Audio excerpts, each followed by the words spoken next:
La thèse mythiste consiste à affirmer que Jésus-Christ n'a pas existé. Pour près de la moitié de l'humanité, l'existence de Jésus ne fait aucun doute. Il est au cœur du message chrétien. Son existence est également acceptée par l'islam.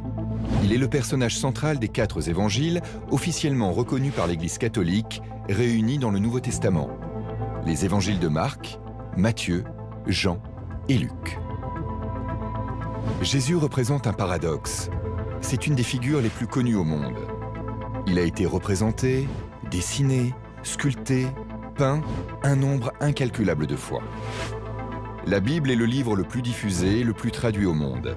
Et pourtant, on ne sait que très peu de choses sur lui. D'ailleurs, pendant des siècles, en Europe occidentale, la question ne se posait pas. Le credo de l'Église faisait office de vérité absolue. Pendant longtemps, il a été dangereux de s'interroger trop sur Jésus et sur les preuves de l'existence historique de Jésus. Ça aurait été douter de lui. Et donc, dans un pays dont le christianisme est la religion qui s'impose à tous, c'est très mauvais de se poser ce genre de questions. Il faudra attendre le XVIIIe siècle et l'apparition d'une certaine pensée critique pour qu'enfin émerge la question de l'existence historique de Jésus.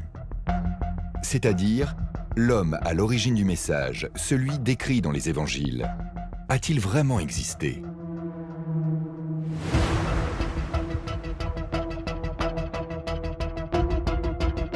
Et pour les premiers défenseurs de la thèse mythiste, la réponse est non. Alors la thèse mythiste consiste à affirmer que Jésus-Christ n'a pas existé, que c'est un simple mythe. Leur argument, c'est que les modèles de divinité de Dieu au paradis, descendant sur terre, naissant d'une vierge, sont des typologies mythiques que l'on connaît dans les religions à mystère et les religions gréco-romaines. Un type marche sur l'eau, il change l'eau en vin, il guérit tous ceux qui viennent à lui. Cela ressemble plus à un super-héros de bande dessinée qu'à un personnage historique. Un des premiers arguments des mythistes repose sur l'absence de témoignages directs de la vie de Jésus écrit de son vivant. Cela ne mériterait-il pas d'être mentionné par des sources contemporaines ? Avec les progrès de la recherche en histoire, complétés par l'émergence de l'archéologie au XIXe siècle, on va se rendre compte de 2 éléments. Déjà, c'est que les premières copies des évangiles dont on dispose datent du IVe siècle. Il y a 200 ans, dans le monastère Sainte-Catherine en Égypte, a été découvert par hasard l'un des plus anciens écrits chrétiens connus à ce jour, l'ancêtre de la Bible, le Codex Sinaiticus. Voici les feuilles originales du Codex Sinaiticus. Elles ont été écrites en grec au début du IVe siècle, du vivant de l'empereur Constantin. Le Codex Sinaiticus est considéré comme la plus ancienne Bible du monde. Il est de la plus haute importance pour les personnes qui étudient les Écritures. Copiés et assemblés par des scribes dans une grande cité gréco-romaine à Alexandrie, Rome ou Césarée, ces évangiles forment le message officiel choisi par l'Église. On les appelle évangiles canoniques. Il y a 4 évangiles. Malheureusement, nous n'avons pas les manuscrits écrits par les apôtres eux-mêmes. Ce qui se rapproche le plus des textes qu'ils ont écrits, c'est le Codex Sinaiticus. Et c'est là tout son sens. Par ailleurs, pour certains historiens, le choix des 4 évangiles reconnus par l'Église est arbitraire, car ils ne sont pas les seuls. Il en existe une 60aine d'autres, des évangiles officieux, dits apocryphes. Les évangiles apocryphes, ce sont des évangiles qui ont été rejetés du canon de l'Église. Ce sont des textes plus tardifs, qui s'étalent entre le 2e et le 4e siècle, qui typiquement proviennent de sources chrétiennes, mais ont le goût du merveilleux.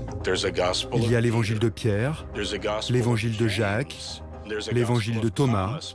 Tous contiennent des informations très importantes qui ne figurent pas dans les évangiles canoniques.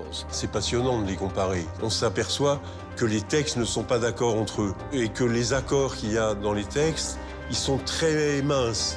On peut arriver à des vraisemblances, on peut arriver à des zones de probabilité, mais on peut arriver à très peu de choses qui est de l'ordre de la certitude. Outre les récits religieux, une troisième source existe, celle très rare des historiens latins de l'Antiquité, tels que Tacite, Suétone et le plus important d'entre eux, Flavius Joseph.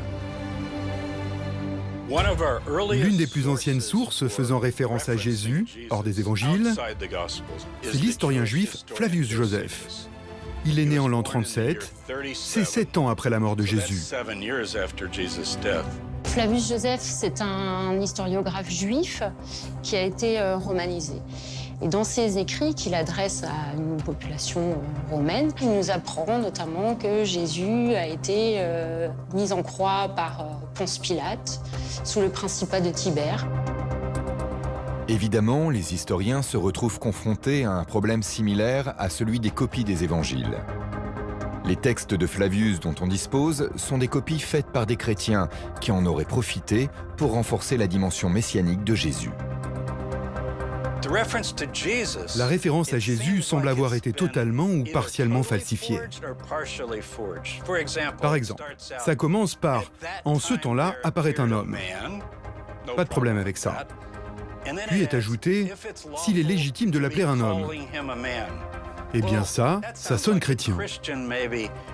Rappelez-vous que les copies de Flavius Joseph ont été conservées par les chrétiens au Moyen-Âge. Aucune antérieure au 1er et 2e siècle ne nous est parvenue. On peut donc se demander si c'est une source fiable et solide. Au XXe siècle, les tenants de la théorie mythiste sont de moins en moins nombreux. Le manque de textes témoignant directement de Jésus s'explique simplement. Dans une culture où très peu de gens savent écrire, la transmission se fait à l'oral. Par ailleurs, une analyse poussée des textes des évangiles date leur écriture entre les années 65 et 110. Lorsque vous ouvrez le Nouveau Testament, vous tombez immédiatement sur Matthieu, Marc, Luc et Jean. D'après nous, ils datent des 70 années qui précèdent la mort de Jésus au 1er siècle. Cependant, presque tous les historiens doutent que les noms soient ceux des auteurs. Les évangiles sont donc des recueils de récits oraux, écrits relativement tôt après la mort de Jésus.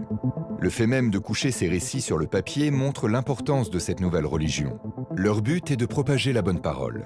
Ce sont des outils pour convertir à la foi chrétienne, mais en aucun cas des récits historiques ou des biographies. Et savoir à quoi ressemble la vie de Jésus est une investigation complexe. Les évangiles sont des traités théologiques. Ce sont des présentations religieuses. Ils sont presque comme des sermons. Et ils sont écrits pour vous amener à croire que Jésus est le Christ, le Fils de Dieu, qu'il est ressuscité des morts et ainsi de suite.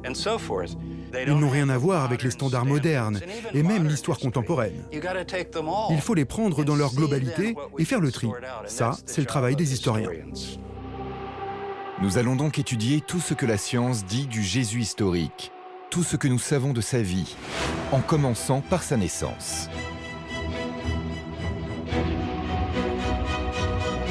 Est-il réellement né le 25 décembre qui précède l'an 1? Sommes-nous en 2022? Des questions qui paraissent évidentes, et pourtant.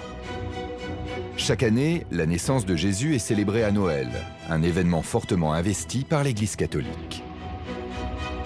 La nativité, dans la tradition chrétienne, c'est la venue du Fils de Dieu sur terre. Donc, c'est un événement majeur, fondamental dans l'histoire de l'humanité. Quand on pense à la naissance de Jésus, à l'histoire de Noël, la plupart des gens ont en tête les célèbres peintures de la crèche.